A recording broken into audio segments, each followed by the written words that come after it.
Sa mga kagilas natin sa bungero, no? Yung mga magagaling sa manok. Baka alam nyo kung anong lahi ito.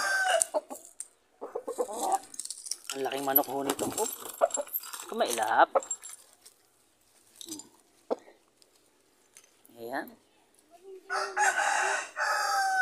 Itim yung ano nito. Ayan. Itim yung laman.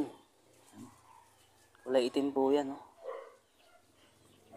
Ano po yung tawag sa manok na to, no?